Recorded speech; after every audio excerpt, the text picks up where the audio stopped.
So when you can figure that out, then I think comes the balancing act of when do I scale? How do I scale? What does scaling look like for me? What does success look like for me? Not somebody else, but for me. Because some people are quite happy. I don't need any more clients. I don't need to scale. I don't want to scale. Great. You're happy with where you are. I'm someone who likes to continue to grow, to continue to learn. And I feel so passionate, Rexhen, that I have a message to share. I have gifts and talents that I believe that I've been blessed with and honed, and I want to be able to share that and use them to help other people, whatever that means. That's my goal. Welcome to Career Coaching Secrets, the podcast where we talk with successful career coaches on how they built their success and the hard lessons they learned along the way. My name is Davis Nguyen, and I'm the founder of Purple Circle, where we help career coaches scale their business to $100,000 years, $100,000 months, and even $100,000 weeks. Before Purple Circle, I've grown several 7- and 8-figure career coaching businesses myself, and have been a consultant at 2 career coaching businesses that are doing over $100 million each. Whether you're an established coach or building your practice for the first time, you'll discover the secrets to elevating your coaching business. Hey everyone, welcome to another episode of Career Coaching Secrets podcast. I'm your host, Rexhen, and today's guest is Liz Brunner, a keynote speaker, executive coach, author, and award-winning journalist, and the founder of Brunner Communications and the Brunner Academy. Liz spent more than 20 years as the main news anchor at ABC TV's in Boston, where she earned multiple Emmy Awards and national graces for her groundbreaking reporting and exclusive interviews with world leaders, including President Barack Obama. In 2013, she launched Brunner Communications to help leaders and organizations shape powerful brand identities and reputations. Through the Brunner Academy, she now equips professionals to master public speaking, where with her own flagship course, How to Be a Rock Star Public Speaker, earning praise from legends like Brian Tracy, who called Liz one of the best teachers of the speaking in the world. And it's a pleasure for me to have her on the podcast today. Welcome to the show, Liz. Thanks so much, Rexhen. It's great to meet you, and thanks for having me on the show. It's a pleasure to have you on. So I wanted to learn a little bit about your beginnings as a coach. So we're going to focus today mostly on the coaching side of it, and wanted to learn, first of all, what inspired you to become a coach and then start your own coaching business? Well, first of all, I loved television, and I was in television for 28 years, and it's all about storytelling and presentation skills and presence and leadership when you think about it. And the industry was changing. And so I kind of had this visceral gut level feeling that maybe there was something more I was supposed to do. And initially, Rexhen, I had no idea what that was. But what I did know was that I had skills and expertise that I had honed over my entire career. And I had also had gifts that I believed I'd been blessed with. And I wanted to be able to use all of that to help other people. So that's how I ended up becoming a coach, but also in part because one of my mentors said to me when I said, "What does somebody like me do if and when you think you're ready to leave TV?" And his response was so beautiful. He said, "Liz, you're well known, you're well respected. That is value. You have credibility. Why would you give that to somebody else? Launch a business. If you don't like it in 6 months or 9 months, you can always go do something else. But you have so much that you can coach people on and teach people on." He said, "Go for it." And I literally, Rexhen, in that moment in his office, I made the decision to launch a business and become a coach when I had never, ever, ever, ever thought I was ever going to do that. It was not on my radar screen. So that's how it all started. Interesting. So it's been almost 12 years since you did that? Yes. Yes. 12 years. And so throughout these 12 years of working with people you're coaching and going through the coaching journey with them, what about it would you say you find the most rewarding? That's easy. I often see the progress in my clients before they do. But when they see it and when they feel it, it is the best feeling in the world because they're now doing something that A, they didn't know how to do Mhm. or didn't know what to do to get there. And to be able to help them move that dial is just an incredibly wonderful feeling. And it's one of the reasons I'm so passionate about coaching because it's all transformational. It's all transformation. And I work with a framework that I've developed called intentional transformation. It's all about aligning your physical and your mental and relational self to achieve the it factor. And when you align all three of those, now you have more presence, you have more confidence, more authenticity, and that all leads to influence. And so being able to help people make those kinds of transitions and transformations, it's very powerful, and it just makes me happy. Interesting. So you said the it factor. Yes. Could you expand a little bit more on that? Oh, I'd love to. Are you kidding me? That's like my favorite thing to talk about these days. First of all, I'm sure you can relate to this. In fact, all of your listeners can relate to this. How often have you been in a room where somebody walks in and you go, they've got this energy, this charisma, this confidence, this presence about them? I call that the it factor. And I believe every single person can have the it factor. And why is it important? Because when you have that it factor, there are more opportunities, there are more career chances that come your way because it is about presence and confidence and authenticity and influence. And you get that by aligning your physical, mental, and your relational self. Now, the physical is, yes, it's the nonverbal cues that you send out. People don't realize this is one of the things I coach on. 65% of what you communicate to the outside world before you have said a single word are all your nonverbal communication cues. So that's a big piece of the pie. But it's not only the physical of your nonverbal communication, it's the energy that you convey because people feel that energy. So that's all the physical. Now, the mental is this little thing up here, this little brain, which is so important because that mental image of what are you telling yourself? Are you dealing with limiting beliefs? Are you dealing with imposter syndrome? All of these thoughts that you have, and we have something like 50,000 thoughts that run through our brain every single day. And about 3/4 of them, if not more, may be negative. So what you're telling yourself now becomes your reality. So now you've got the mental. So the physical and the mental, that is all the bridge to the relational. Because how you relate to yourself is what you're going to relate, how you're going to relate to the rest of the world, with your colleagues, with your direct reports, with everyone in the world. Now, when you align all of that, and it takes intentional transformation, a choice you have to make every single day to do it, is what leads to that confidence, to that presence, to that authenticity, to that influence. And so it's just such a powerful thing when you can combine all of that. And I love working with people on pulling that all together because everything I coach my clients on now is funneled into this intentional transformation in the it factor. So important. Interesting. You said you'd have to kind of like intentionally have this transformation every day. It's a decision you make. Is Yes. it everyday conscious? Yes, but what's interesting about that is at first you may be unconsciously unconscious. And what I mean by that is you don't even know what you don't know, which is why a lot of people come to me. But then once you are suddenly now conscious of these things of do you know what your strengths and weaknesses are? Do you know what your challenges are? Are you owning all of that? Are you working to better yourself? Take the physical piece of it. I love to work out, and I probably work out about 6 or 7 times a week. Now, I'm not saying everybody has to work out 24/7, 6 or 7 days a week, but what are you doing to take care of this body? Because then that connects to your mind. And so it's all kind of interconnected, which is what I love about it. So, yes, do you need to make those choices daily? Sure. Are you working on growing? Are you working on learning? Do you need to get yourself a coach so that you can work on your presentation skills, so you can work on your storytelling, your leadership, even your media training? You know, Regen, I thought media training was going to be the biggest part of my coaching business. It's actually the smallest.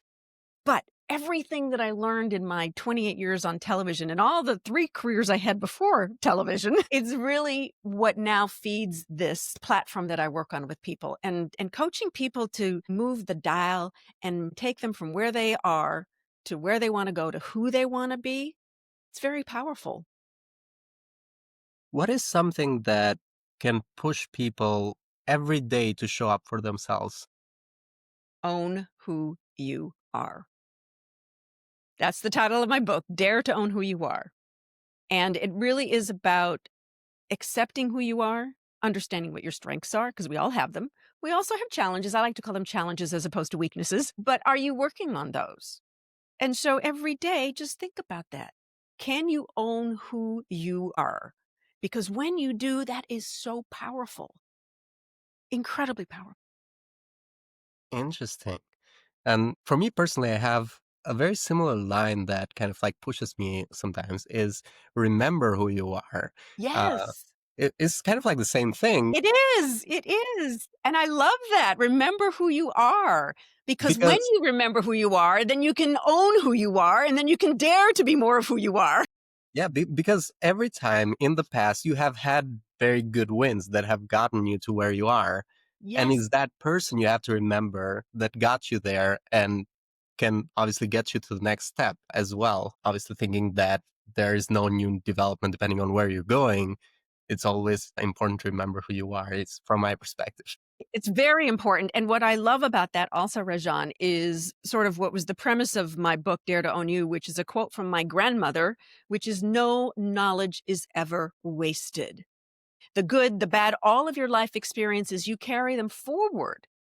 And when you do, when you trust that, when you remember who you are, and even on those days when you're like, man, I don't know if things are going so well, you got to remember those strengths. You got to remember those wins.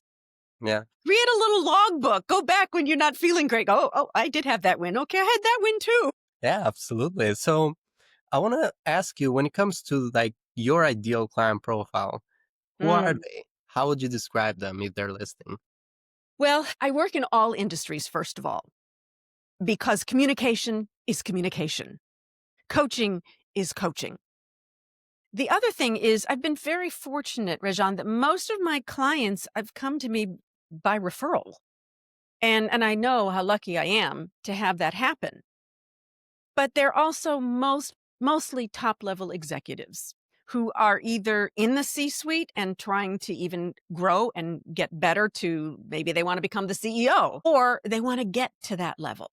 Now, I don't only work with top level executives, but that's predominantly where my client base comes from. And what's interesting is that many of them have had huge successes, but they know that in order to continue to move that dial on the it factor, they need to be intentional about their transformation. And so they come to me because they want to work on their storytelling. They want to work on their presentation skills. They want to have more leadership. They want to have more authentic leadership. And so being able to help people with that is really a beautiful thing. And how does that work? How you kind of touched a little bit on this earlier on, but like how do you engage with these leaders? Is there a certain like obviously there's a program. How does the program work? If they're listening, maybe it could save you explaining this to them on a discovery call or something like that. So Well, exactly. Thank you. LizBrunner.com, LizBrunner.com. First of all, I consider myself a concierge coach. And what I mean by that is that every client comes to me with a different set of needs, with a different set of goals. And it's my job to meet them where they are. And yes, while I have some specific quote unquote engagements of varying lengths, depending on what the needs and the goals are, everything I do is 100% customized for that client, for that client. And so it's kind of difficult to say, well, I do this and I do that and I do this, but it touches on all of those topics of presence and presentation skills and storytelling and leadership and everything in between that I work on with people. It really is what is their specific need and how am I going to help them get there? and we start there. And so where do they find you? This is a question that maybe other coaches will find useful is what marketing channel is working really well for you? Well, I believe, as I said, it's primarily referral. And so people have heard about me from a colleague, or they've heard me deliver a keynote speech, or they've seen me on a podcast, or they've read my book. So how they find me from that, it's all over the place. And you know what's also funny? People have started reaching out to me from ChatGPT. And I remember the first time I got an inquiry from someone who wanted me to be a keynote speaker. And I said, how did you find out about me? Because in the form, it said just other. And he said, well, I put in the theme of our conference and asked for the best speakers on this topic. And your name came up. I said, amazing. And then there was another client who reached out to me. Actually, it was the husband of the woman who became the client. And he said, I want to get a gift for my wife who really wants to learn how to have more presence and more public speaking skills. And I said, and how did you find out about me? He said, ChatGPT. I just typed in who were the best coaches in Boston. I said, oh my gosh. So how am I finding people? All of those ways, plus the quote unquote traditional social media platforms of LinkedIn, et cetera. I'm on, most of them. And that's where people are finding me. Wow, amazing. Especially ChatGPT I one, because know. I've had so many coaches who have tried to train ChatGPT to recommend them, and it's I just did nothing to do of the kind. But then again, I mean, I have a lot of content out there. I Mhm. have a blog, the Brunner blog on my website. And so there are always 2 new blogs a month, sometimes more. So that may be how the algorithms are picking me up. I really don't know. But I have to say, the first time I heard that, I was blown away. it is flattering to know that ChatGPT Yes, is like considers and yeah, it's also it has its own benefits. That's great. it Awesome. does. So, what are your goals with your coaching business? Like, where is it Mm. going for the next 1 to 3 years? Well, a lot of different areas. I'm continuing to do the coaching because I really, really enjoy it. But I'm also working on expanding more of my keynote speaking business. So those are some of the goals in the next 1 to 3 years. I'm working on my own intentional transformation, if you will, of expanding that piece of the business. And I think that for any organization, any coach, you have to continually be learning and growing and adapting and developing your presence because let's face it, the world is changing so fast. And it's hard to say you have to keep up, but it's more than just keeping up because how do you keep up and yet stay ahead of the game? You just have to constantly be thinking, what's next? What's next? How do I do this? What should I be paying attention to? So Hmm. it's not easy. Right? I know. I know. Well, I'm doing coming up in September, I'm going to be at MIT for this AI powered women's summit. Hmm. And we're going to be talking about emotional intelligence and how that fits into leadership with all of this AI. So it is interesting. And I have to admit, I mean, up until a couple of months ago, I was like, this is kind of freaking me out. And now I'm like, hey, Liz, open your mind.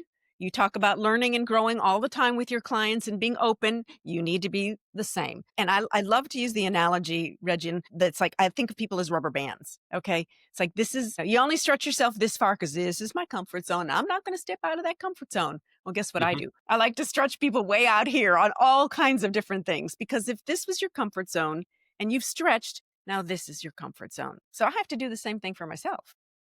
Interesting. And so, right now, and this goes back to that research that I mentioned earlier, when it comes to investments you've done as a coach, what have been some investments that you feel really good about? You've learned a lot, either you've learned a lot or you've gotten good return from, and what have been some investments that you wish you didn't get involved in? Well, look, as an entrepreneur, I mean, every day is a challenge. Every day is a challenge, and you're continually learning, you're continually growing. And I can't say that there's necessarily one platform that's been better or a learning opportunity that's been better than others. I just continually try to explore to see what else could I be learning. And I'm very fortunate that I have a good team around me, and that is huge for any entrepreneur, for any coach. You have to have good people around you so you can do what you're really good at. Like, I don't understand SEO. I don't understand some of this tech stuff. I don't want to deal with the accounting other than my own invoicing. But it's being able to have other people who are really good at that so that you can focus on what you are good at and being a coach. That's what I'm good at. That's what I love doing, as well as being a keynote speaker. So do that. Do that. So right now, you'd say you have a team structure that is Yeah. helping you out? Yes, I do. And I just, talk about making changes and growth. I literally, in the last few weeks, have just made some major changes on my team. And for a myriad of reasons, mostly positive.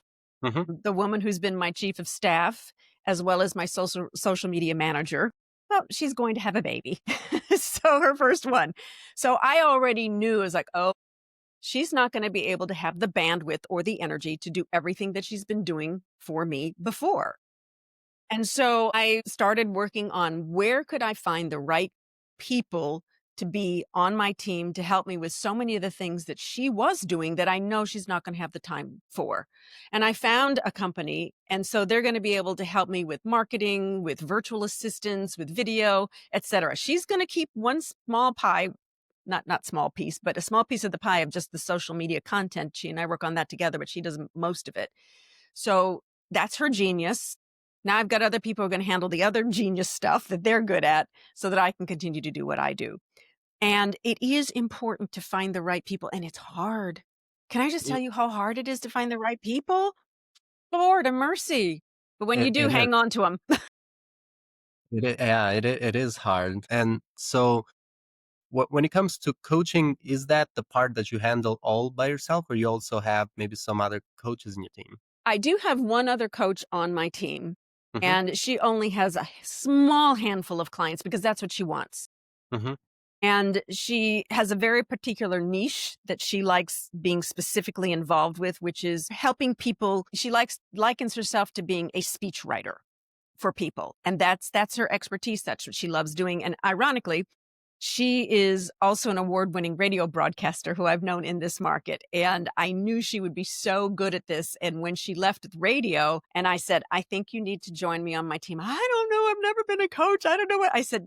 Trust me, Candy, I know you can do this and I know your work ethic. And she's been phenomenal. She's been terrific.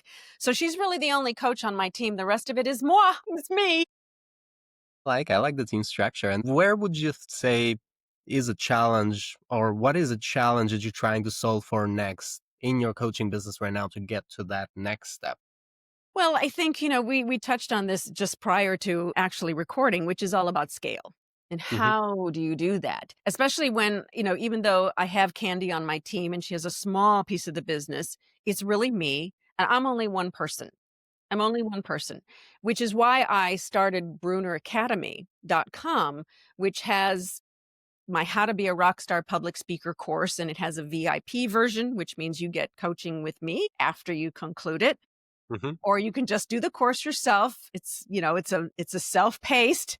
It works best if you do something once a week with it, of course. And then there's some other courses with my book. So that was one way that I was able to scale.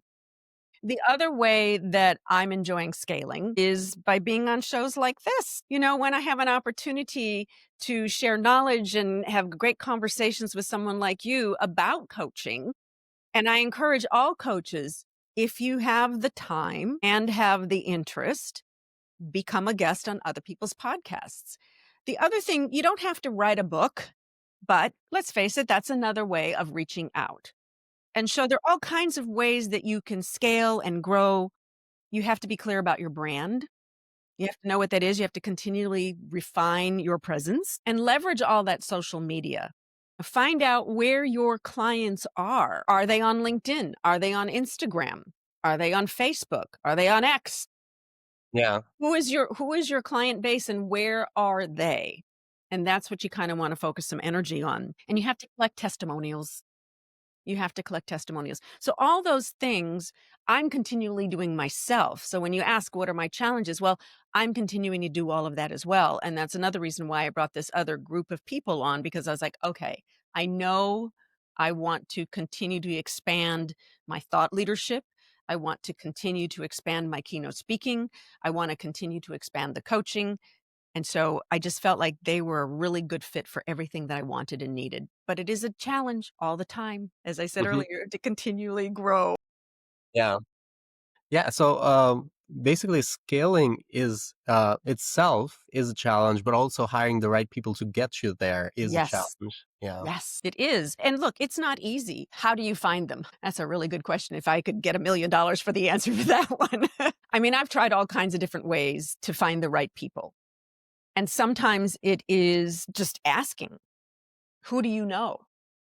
Who do you know? Who do you know? Maybe it's an ad on LinkedIn or maybe it's an ad someplace else. But it really, I believe, everything comes down to relationships. Everything comes down to relationships. So if you can maximize those relationships to help you find the right people, I would encourage people to do that because scaling is a journey all the time. Yeah, I agree with that. I agree. Yeah, and it's actually one of the challenges, and it comes down to levels at this point, from what I've observed. The challenge that you have right now, which is with hiring, comes after you've received a certain level of success and you want to get to that next step. Exactly. So, yeah, it is not something that every coach faces Mm-mm. because most are can actually handle the type of workload by themselves. But when we're thinking about scaling, expanding, is that's when you actually get to the point that you want to have to hire. Yes. So think about these coaches who want to scale. And this is the final question. What advice would you give to other coaches, just like yourself, who are thinking of scaling their impact? And you don't have to think about who is going to receive this advice. It'd be like an advice you give to yourself. Everything I just said. Yeah. Truly. Truly. I mean, if you can make sure that you can define your brand, what's your special sauce? Okay. What are you good at helping people do and learn and grow? And that's probably true for any business. So when you can figure that out, then I think comes the balancing act of when do I scale? How do I scale? What does scaling look like for me? What does success look like for me? Not somebody else, but for me. Because some people are quite happy. I don't need any more clients. I don't need to scale. I don't want to scale. Great. You're happy with where you are. I'm someone who likes to continue to grow, to continue to learn. And I feel so passionate, Rexhen, that I have a message to share. I have gifts and talents that I believe that I've been blessed with and honed, and I want to be able to share that and use them to help other people, whatever that means. That's my goal. Yeah, and that's because you know who you are. You remember who you are. I You have remember all who of I those am. Took me a long awards. time to remember who I am, but yes. Well, you have all of those awards in the back that kind of like remind you every time. So Yeah, I have a few back there. But amazing. it's interesting you should point that out because as wonderful as these are, Hmm. and I'm very proud of all of them, what makes me most proud is that I feel like I'm making a difference and I'm helping people. Because that truly is my vision for my life. I want to be able to inspire and motivate people to live their best life, whatever that means for them. Because everybody has a different definition of what that is. But if I can do that and make the choice to do that every day intentionally, then I'm fulfilling my purpose. Thank you. Thank you so much, Liz. And thanks so much for coming to our podcast today. For anyone who wants to connect with you or find you, they can go into LinkedIn and look up Liz Brunner. They'll be able to find your profile. There's also the website, lizbrunner.com. We'll put that in our description as well. Is there Please. any other way people? Well, when you go to my website, you can also find my book, which is Dare to Own You, taking your authenticity and dreams into your next chapter. And I'm very proud to say that it's a best-selling, award-winning book, and Forbes actually recommended it. So I encourage people to check that out. You can also find that on my website, very easy to get to all the other platforms. And I would love for people to not only, yes, follow me on LinkedIn, but sign up for my newsletter because now I only do it once a month once you get past the nurturing campaign. But I love to be able to share with people, thoughts and ideas of how they can grow and learn, whether you're a coach or whether you're in any kind of industry. So I'd love for people to do that. And thank you for asking and follow me on social media and all that good stuff, right? Thank you. Thank you so much, Liz. That's it for this episode of Career Coaching Secrets. If you enjoyed this conversation, you can subscribe on YouTube, Spotify, Apple Podcasts, or wherever you're listening to this episode to catch future episodes. This podcast was brought to you by Purple Circle, where we help career coaches scale their business to $100,000 years, $100,000 months, or even $100,000 weeks, all without burning out and making sure that you're making the impact and having the life that you want. To learn more about our community and how we can help you, visit joinpurplecircle.com.